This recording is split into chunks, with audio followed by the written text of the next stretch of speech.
All right, let's talk Steelers football, more Steelers football. Who's coming, who's going? There's two big names.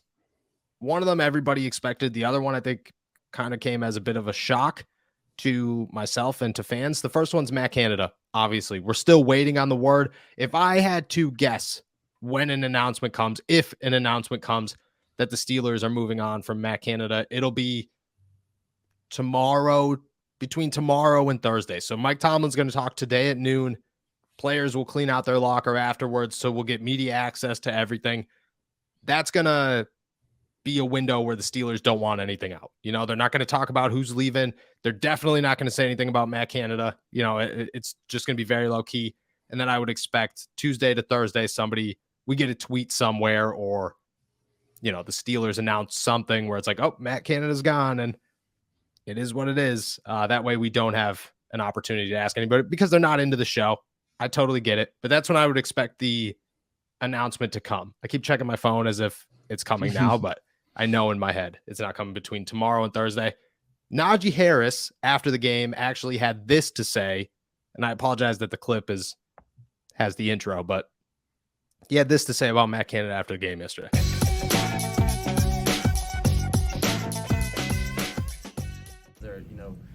Did the way you guys improved offensively, did that give you additional confidence in Matt Canada should be the guy going forward, or what did that do for the confidence level in the team? Man, I can't control none of that, so I'm not really going to answer that. But man, we all, obviously you've seen the stuff on social media with teams saying, but like, man, we all believe in Canada. Everybody's saying that he called the same plays, but everybody calls the same plays. You can look at everybody everywhere. Everybody calls the same plays, just dressed up a different way. If you really know X's and O's, that's really what it is. So. All that play calling stuff, I don't think it's really – I think that's just a cover-up for just the lack of stuff that we were doing on the field as players. I never bought into none of that. I never really looked at none of that stuff because I know at the end of the day, we're the ones who got to make the plays. He puts us in the best positions. Obviously, they could say what they want about we're in the same place, but you look everywhere. Like I said, everybody's running the same place. It's just dressed up differently. What is the value? Najee Harris wants Matt Canada, at least says that he trusts Matt Canada. I don't think anybody's said the words, I want Matt Canada to return. Did you take that as Najee's saving face? He's protecting his OC. Did it come as any bit of surprise to you? No. I also didn't expect Najee to go throw him under the bus. I don't think that's... Yeah. No one this side of Chase Claypool has done that. Nobody this side of Chase Claypool. But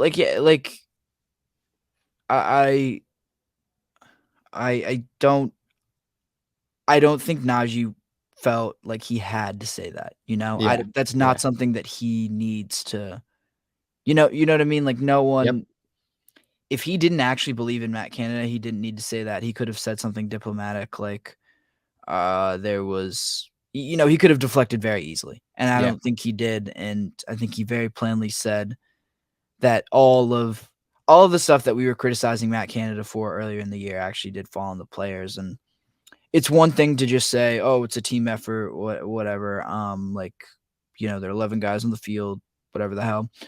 And it's a different thing to just accept blame solely and say, no, it was the players who were really at fault for this kind of slow start that this offense had. So I take it as genuine. You can never really know what's in a guy's head, but I don't know. Najee had no reason to kind of be that positive and be that complimentary of Matt Canada, and he was anyway. Yeah, I agree. I think that there is definitely some truth to what he was saying, and I think all the guys kind of feel that way. Like, I don't think anybody in Pittsburgh, like you said, outside of Chase Claypool, who was kind of making it obvious, had any ill will towards Matt Canada or didn't trust in Matt Canada. I think that before the bye week, some of them probably did. After the bye week, I think a lot of them were like, look, we sat down, we talked it out. We're going to get better, blah, blah, blah. It just didn't work out. Like, you could look at it and say, yeah, the offense got better. They did. Matt Canada did not. The scoring did not. They put up 28 points. It felt like they scored 50 times against the Cleveland Browns. Like, that was their best performance all season long, outside of the 2 Cincinnati games. And it just isn't enough, and I think everybody sees that. And just like you said, I don't think Najee had to say, oh, I think he should be fired, because I think everybody kind of is aware. Like, we talked a couple weeks ago about how everybody, quote unquote, knew that Matt Canada was already fired or that a change was coming. I think there was some truth to that. I think that nobody said anything, but I think everybody kind of had the idea, like, they're going to move on. We're not doing enough. You know, somebody's got to be the scapegoat, and it's going to be Matt Canada, because you do have to have a scapegoat for this. You cannot walk into the offseason and just say, okay, this is it. You know, it's all over, or we're going to run it back. You know, this is our group, and then expect anybody. I mean, Mitch Trubisky got booed in the first home opener, and Matt Canada got booed constantly throughout the season. And you're going to say, yep, we're bringing him back one more year. Let's see what could happen. People will lose their minds. People will lose their minds. I hear what you're saying. Okay. People were losing their minds all season. They're going to lose their minds anyways. I get that. And so I don't really think that has a huge bearing on it. But also, I don't know. We talked about this a couple weeks ago, but 3, 2, 1. Happy New Year from our friends over at Manscaped. The ball has officially dropped, but that doesn't mean you have to drop the ball on your balls in 2023. Whether you had a bad New Year's kiss or not, the leaders in below-the-waist grooming have you covered from your much-needed resolution, bringing sexy back. Join the 7 million men worldwide who trust Manscaped with our exclusive offer. Go to manscaped.com and use our code STEELERS20 for 20% off and free shipping. Let us have a toast for the new year and new you, and a new you with no pubes.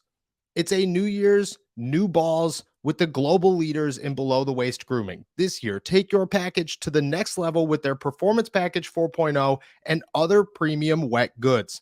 Inside the Performance Package 4.0, you'll find the Signature Lawnmower 4.0. The advanced skin-safe technology reduces cuts and nicks on your delicate parts. It also comes equipped with a 4000K LED spotlight that will shine a light to the promised land 2023 looks to be. A grooming routine isn't complete without applying Crop Preserver and Crop Reviver before showing off your 2023 self.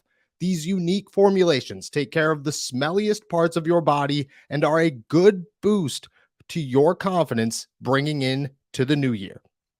To complete the set, Manscaped threw in their Shed travel bag and anti-chafing boxer briefs as a free gift to keep all your goodies stored comfortably. If you really want to make 2023 the year to remember, make sure to try out Manscaped's wet goods as well. This includes the Ultra Premium Body Wash, 2-in-1 shampoo and conditioner, and body deodorant. These products are the absolute perfect follow-up after your new year gym session. Cheers to new balls in 2023. Get 20% off with free shipping with our code STEELERS20 at manscaped.com. That's 20% off with free shipping at manscaped.com, and all you have to do is use our code STEELERS20. Time to feel sexy and free this 2023 with Manscaped. I understand the numbers were the numbers and the scoring outputs were the scoring outputs, but to say that it wasn't enough, I don't know where that comes from, because I don't know, they won 8 of their last 10? Yeah, but they won 8 of their last 10 because of their defense and their running game and some Kenny Pickett heroics. That's how they were always going to win games. That's but how you have to develop from there, right? You have to take that next step next season. Yeah, Kenny Pickett wasn't leading game-winning drives earlier in the season. That's true. So that's step one. They weren't controlling the clock with the run game like they were doing earlier in the season. Yeah, I agree. George Pickens wasn't as much of a threat earlier in the season. Neither was Pat Freiermuth. I agree. Neither was Jalen Warren either. Like, there was development. Like, we don't have to call Matt Canada a genius or anything, but we also shouldn't just completely ignore everything that happened this season. And I agree. I don't want this to get misconstrued as I think Matt Canada is some great offensive coordinator, but you do say that every time you defend Matt Canada. Well, because I don't think he's as always, like, everything exists in the middle. It's not like one extreme or the other. But, like, if we are going to be as critical as him as we were earlier in the season, we cannot just completely ignore when he actually does make progress and does actually make the unit better. That's completely independent of whether or not you want him to come back next year. I just want us to be able to acknowledge that this team like did get better, and Matt Canada did play at least some kind of part in the fact that they got better. No, I agree with that. I do see your point. I do agree with that. I think that's a good something that we should acknowledge. I agree that Matt Canada did get better. Did he get better enough? Do you think that if you're the Pittsburgh Steelers, are you going to bring back Matt Canada? I don't know. Like, which I know is such a cop out, but like, I don't know.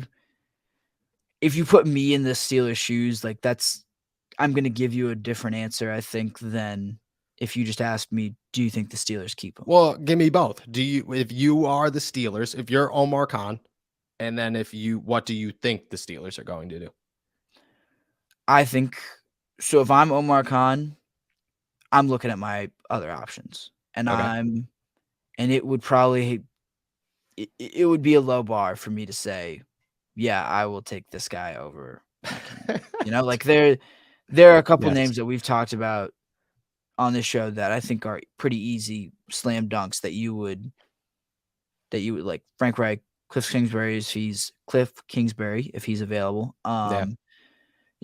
Like there are certain guys who you wouldn't really give a second thought to bringing them in over Matt. That said, I don't think the Steelers move on from him. I think he's back next year. Whoa. I Okay. I don't know. We hear rumors and stuff all season, and I Yeah. don't. It would feel weird to me. It would be odd in my mind if the Steelers came out of this season and came out of that second half when there was actually something positive to build on and said, no, we want to nip this in the bud and we don't want to keep seeing where this goes. And I get I don't know. I don't know how urgent you think the Kenny Pickett like if he doesn't take a huge step forward next year, is he like cooked? Is he, See, that's big the thing though. Like, stability what are the possible? Like, questions there? Because you got to worry about Kenny. Is he cooked if he doesn't take a step forward next season? Is he cooked? Is that the end of the development of Kenny Pickett? Is it just a downward spiral from there? Because that happens all the time in the NFL. Najee Harris is going to enter his third year in the league. He's a running back, so you don't got too many left of good play there. George Pickens is going to be a second-year guy. Deontay Johnson's going to enter the second year of his next contract. Pat Freiermuth is now a third-year guy. You have a second year of an offensive line developing.